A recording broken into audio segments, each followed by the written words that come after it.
Well, I'm the registered nurse here at Good Shepherd's Cardiac Rehab, and today we're going to talk about the risk factors of heart disease.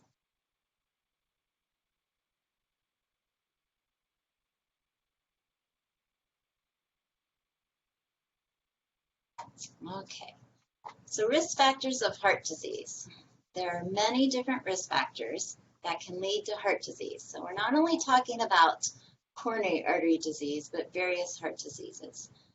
We can have age, blood pressure, smoking, sedentary lifestyle, hereditary, gender, nutrition, stress, and cholesterol. So we're going to discuss all of these more in depth. Now, I want you to know that there are some risk factors that you cannot control, okay? We can't do anything about our family history. We're born with it. We can thank our parents for that, right? Also, our age. Unless you can find the fountain of youth, we are stuck with our age, and as we age, heart disease tends to get worse.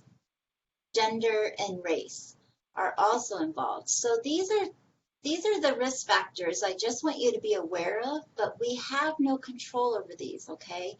And that's just to be aware that we are, these are part of the risk factors, but what we really want to focus on is the ones that we can control, okay?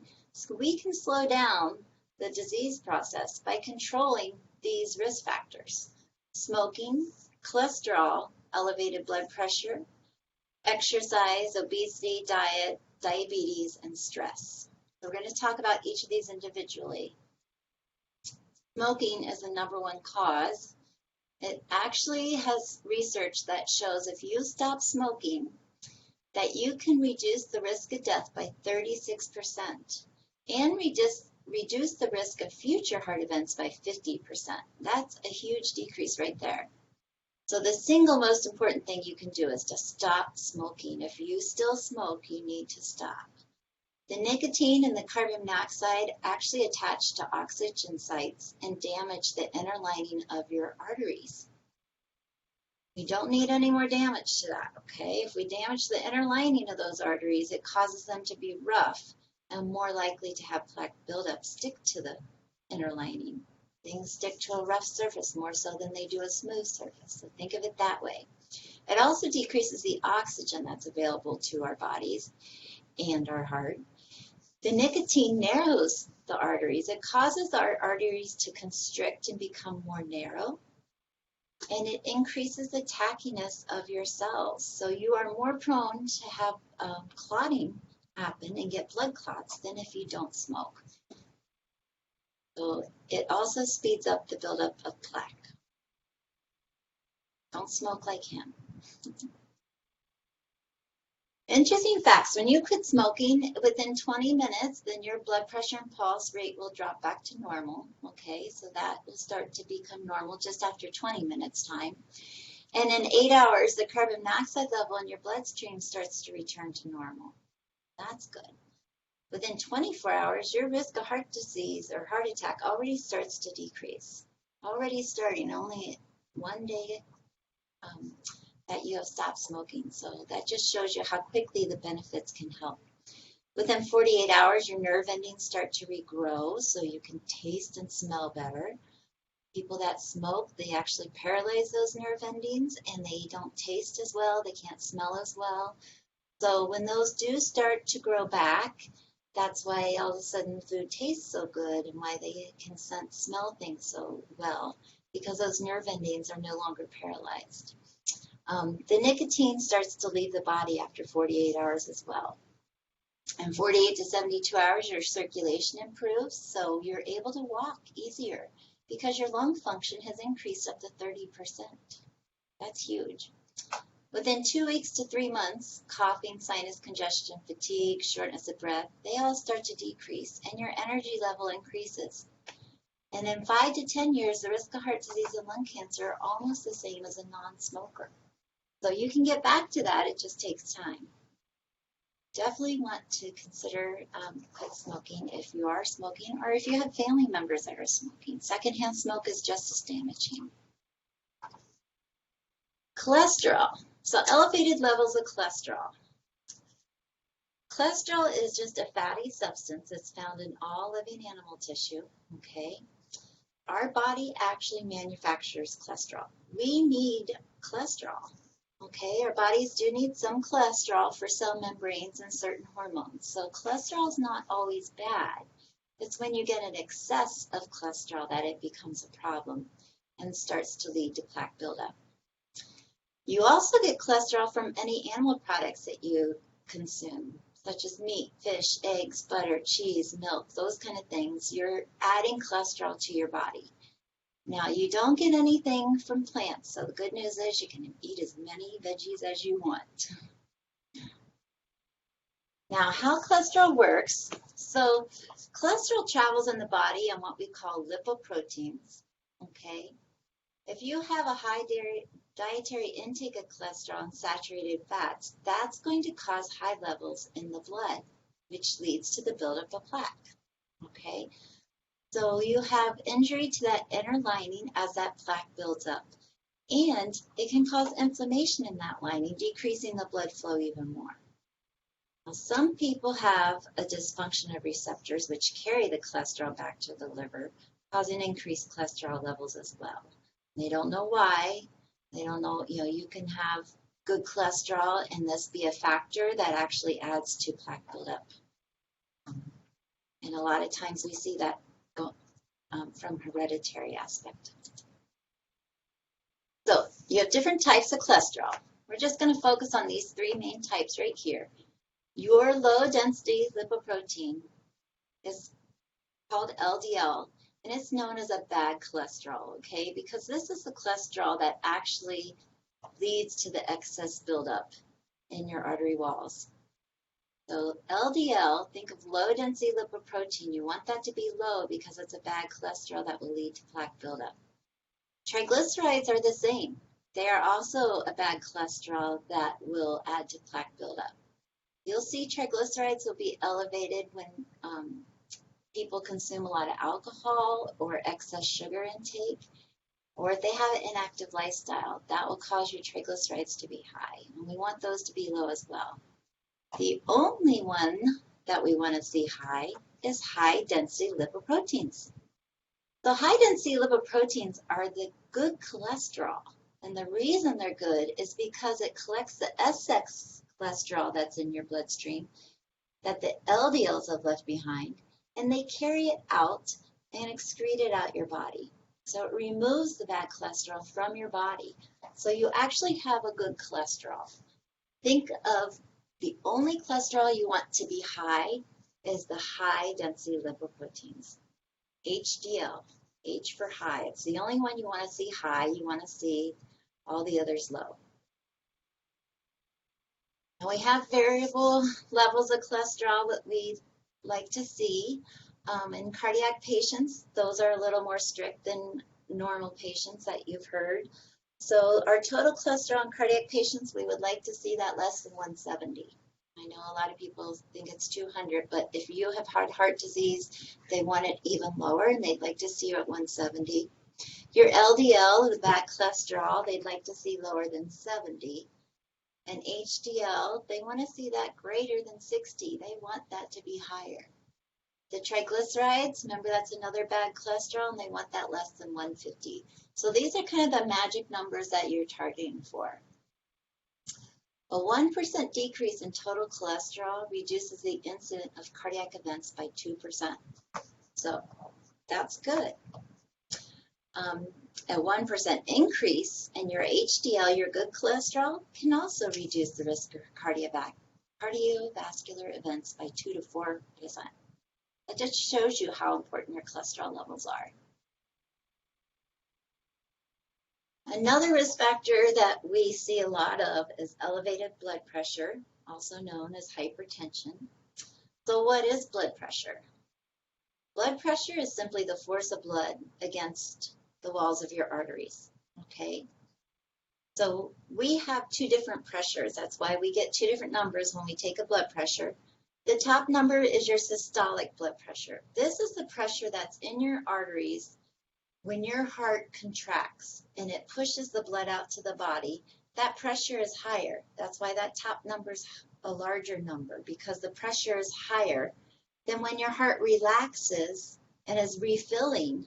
that pressure drops, and that's called your diastolic pressure. So systolic is when your heart pushes the blood forward and there's a higher pressure, and diastolic is when the heart rests and refills and that pressure drops. That's where we get those two numbers from.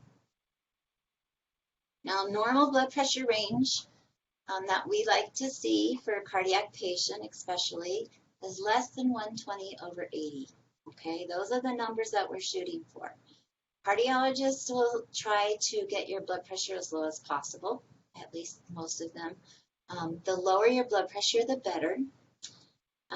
No blood pressure is too low unless you become symptomatic. If you start having lightheadedness or dizziness, then that can be an issue. But no blood pressure is too low unless you're symptomatic. So if either of these numbers, your systolic or your diastolic number of blood pressure, is too high for a long period of time, we're not talking just briefly while you're exercising, but we're saying for a long period of time, then that starts to cause damage. That's when you're diagnosed with hypertension, okay? So it's just the pressure exerted against the arteries of the wall here. Why is it bad if we have the high blood pressure? Well, it's making your heart work really hard, okay? You're gonna look like this guy here, he's all exhausted. It's gonna weaken your heart, and it's gonna cause enlargement of the heart. Now, you would think like, oh, larger muscle would be better, but when it comes to your heart, that is not so. Your heart muscle is a hollow chamber, and when it becomes thickened, it can become stiff, okay? So when your heart enlarges, that's not a good thing. That is actually bad. It can reduce the blood flow to your body. So you do not want your heart to enlarge, and what happens is when you have high pressure pushing against those chambers for a long period of time, they start to get stretched out. They start to get hardened. And that's when you get hardening and thickening of your arteries as well, which causes narrowing of the channel through the blood flow, that the blood can flow through. So it's going to increase your risk of stroke, okay? It's going to increase your risk of heart attack. It's going to increase your risk of heart failure and kidney failure. So a lot of bad things come from high blood pressure. So we want to keep that under control as much as possible. So how can we do that? Well, we're going to manage stress. Stress is a huge factor, okay? It causes a lot of hormone release that causes our body to be on a constant alert and stressed. It stresses our organs and our body. Quit smoking. That will lower your blood pressure, okay? Having an ideal body weight. The more obese you are, the harder your heart has to work to pump blood throughout that body mass, okay? So the less body mass you have, the less your heart has to work. Start a regular exercise program. Exercising reduces your blood pressure. You notice that when you exercise, a lot of you come in at a baseline blood pressure. When you exercise, hopefully that goes up. And then after exercise, it will drop lower than what you came in at. And that is because your blood vessels have expanded while you are exercising, and they've remained open when you no longer need all that extra blood flow when you're resting. So now that has naturally brought down your blood pressure. So there you go, nature's way of decreasing blood pressure. Decreasing alcohol intake, because alcohol intake will increase it as well. Choosing heart-healthy foods. Having a heart-healthy diet can lower your blood pressure. Low salt, okay? Salt retains fluid. That increases your blood flow. You're going to retain fluid. You're going to have a harder time. Your heart's going to have to work harder because it has more fluid on board. Low fat. Avoid the saturated fats and the trans fats. Lean meats, fish, chicken, things like that. You want lots of fruits and vegetables. Remember, there's no cholesterol in any plants. Just it all comes from animal products. And whole grains. So all of these things can help control your blood pressure. Now, lack of exercise is a huge issue these days, okay? A lot of people have a very sedentary lifestyle, and that's when they start to go downhill and things, it's like a roller coaster ride, it just gets worse and worse. So the more you move, our bodies are meant to move, the better it is for you, Your heart is a muscle, and just like any other muscle, it needs exercise to stay in shape, okay? We want that heart to work efficiently. And when you are resting and you're not active at all, your heart is getting weaker, so that when you do exert yourself, it has to work a lot harder, okay? So the more you exercise, the better for your heart muscle. The stronger your heart muscle becomes, the more efficient it becomes. The hardest part of exercise is that we like to let our brains talk us out of it, right? It's hard when you come to class or just getting here. It's like, oh, I got to go exercise. I don't want to. And we all do it. I do that as well. But you just got to turn that talk off in that brain and say, no, I'm going to go exercise. Because when you do, you usually get there and you feel so much better afterwards. And you know you will. So just avoid that negative self-talk and tell your brain, I'm going to exercise. Exercise is going to help you maintain that healthy weight. It's going to reduce inflammation in the blood vessels. Okay, that helps keep them nice and flexible and open. Don't fall off the treadmill like this little guy. It's going to increase high-density lipoproteins. Remember, those are the good cholesterol. So when you exercise, you're actually increasing that good cholesterol that helps get rid of the bad. It's going to stimulate the removal of bad cholesterol, and it's going to decrease that low lipoprotein. Nutrition. Unhealthy nutrition can lead to obesity, and that is a huge risk factor in heart disease. So too many calories and too little exercise. See how all these risk factors kind of come together? They're all starting to kind of link up here, aren't they? So too many calories and too little of exercise is going to make the heart work harder to supply blood and oxygen to the body. It's going to contribute to high blood pressure, elevated levels of cholesterol, and type 2 diabetes. It's going to increase your weight and it's going to increase your bad cholesterol, the LDL, okay? To lose 1 pound is kind of depressing, but it takes a reduction of 3,500 calories. So try to keep that weight under control, sooner than later. The longer you wait, the harder it's going to be. If you reduce your caloric intake by 500 calories a day, it's going to take you a week to lose that 1 pound. If you decrease it by 1,000 calories per day, it's going to take you 2 weeks to lose. You're going to lose 2 pounds in a week. So make sure that you're keeping track of that weight. A lot of times when you come in here, we're weighing you. We're not so much looking for fat, but we're looking for fluid buildup. So that is also a concern with weight. Sometimes it's not always fat buildup, but you do need to keep your weight under control, okay, for a heart healthy lifestyle. So just think about that. A normal intake of calories per day is 2,000 calories. So that's a lot to decrease your intake by, to get that weight back under control, to get it down. So some things that we can do to help decrease our caloric intake is journaling. If you're writing down how much you're eating or keeping track of it, that is really surprising to see what you consume. I've done this and I thought, oh, I don't eat that much, I just have a little bit here and there, but I didn't realize all that little bit here and there was adding up. And when I wrote it down and looked at it, each and every day I saw how much I was really consuming. And that was easier for me to realize where I could cut things out. Involve your family and friends, okay? It's much easier if you can get your family and friends to exercise with you. They hold you accountable. Also, it's a lot easier to sit down if everybody's eating healthy than it is if they're sitting eating cheeseburgers and fries in front of you and you're trying to eat healthy. So everybody needs to be on board to help support you. Seek out activities in place of eating, okay? A lot of times if you're sitting on the couch and you're watching TV, you just want to munch, and before you know it, that bag of chips or whatever you're munching on is gone. You've just consumed all that unhealthy food and all those calories, and you didn't even realize it because your mind was watching TV. So if you're sitting there and you get the munchies, don't eat something that's not healthy. If you have to have something, go have something healthy, a healthy snack. Otherwise, get up and go exercise. Go for a walk, okay? If you can just get up and motivate yourself to move more, that's really going to benefit you. Utilize your pets, your children, grandchildren. Get out there. I love it when patients have dogs because they have to take them for walks because the dogs will sit there and bug you till you do. And so that makes you exercise, which is wonderful.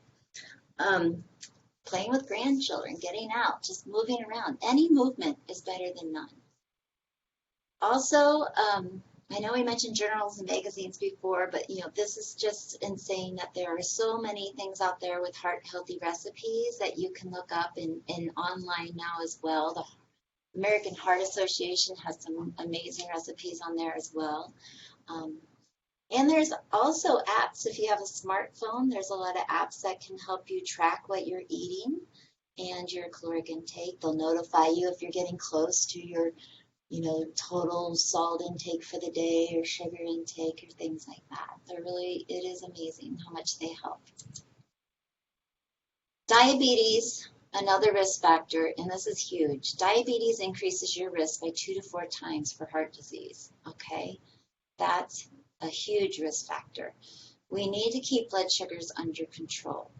What happens is when you have elevated blood sugars in your bloodstream, it's damaging the inner lining of the walls, okay? It's making them rough, and it's going to cause plaque to build up faster. We talked about how rough inner lining of an artery plaque's going to stick to it a lot sooner than it would if you had a healthy, smooth lining, all right? That elevated blood sugar, it's like little teeny shards of glass just, slicing away the artery, causing damage. So you want to keep that under control, right? You can do that by monitoring your blood sugars, proper diet. You want to watch your carbohydrates. Sugar is just one carbohydrate. You need to watch all carbohydrates. You want to exercise. Exercise will reduce your blood sugar. Weight control. Heavier you are, the more likely you're going to have diabetes. The harder it is on the pancreas. Take your medications as directed by the doctor and follow their advice, okay? If you have a lot of trouble keeping your blood sugars under control, I really suggest that you go to our diabetes department and go through some of their education classes because it's constantly, the new information is constantly coming in, and even though you may have had education classes in the past, there's a lot of new information out there that could really help you. All right, stress. We all know what stress is, huh? You just can't get away from it. Stress actually creates an increased heart rate. It's going to increase your blood pressure, right? There's a risk factor. It's going to elevate your cholesterol levels. There's another risk factor. Elevate your blood sugars, another risk factor. So stress takes like all these risk factors and combines them into one. That just shows you how powerful it is, okay? Learning to cope with that stress is so important. It's a lot of times how you perceive it. What might really upset one person and stress them out might not another. And sometimes you just got to look at it and look at how you're perceiving it. How do I have any control in this situation? Is worrying going to help this situation, or is it going to damage my body? So lots of tools out there to help reduce stress, okay? Family and friends. Just talking about it, especially women. We just need to talk about it, get it off our shoulders. But it's really healthy to talk about things that are stressing you out, to help kind of resolve that issue and review it over in your mind to help relax you. Hobbies. Exercise is a wonderful stress remover. When I'm stressed out about my kids driving me crazy or something, I'll just jump on that treadmill and feel so much better afterwards. There's a lot of good meditation techniques. There's apps out there anymore that help you meditate. And we do have a whole class on stress management that will be going through some of that with you. So make time for yourself. That's important. We're so busy taking care of others that you're so stressed that you forget to take care of yourself. And you can't take care of others unless you take care of yourself. So make time for yourself. Oops, sorry. Go back here. In the wrong direction. Okay. Keep your sense of humor. I totally messed up. I could have been really stressed about that, but you know what? It happens. It's just part of life. I'm going to laugh at it and move on, okay? So keep your sense of humor about things. If you can't change it, sometimes you just have to accept it and move on. And then there's a whole chapter about stress in your handbook that we gave you when you first started cardiac rehab. Lots of situations out there, a lot of services that can help you. It's very common to have depression after heart surgery, and especially open heart surgery. It is a very common thing. You're dealing with a lot of changes in your life, and you're dependent on people, and that's hard to be dependent on others. So if it does get out of hand and you need to seek medical services, there's a lot in the community that you can look through. These are just a list, and they should be in your handbook as well. But talk to your doctor. Don't be afraid to talk to him about it. It is actually a chemical imbalance in the brain. It's nothing to be ashamed of. So that is the review of many different risk factors that lead to heart diseases. Hope you enjoyed this, and if you have any questions, come and see me at Cardiac Rehab. Thank you.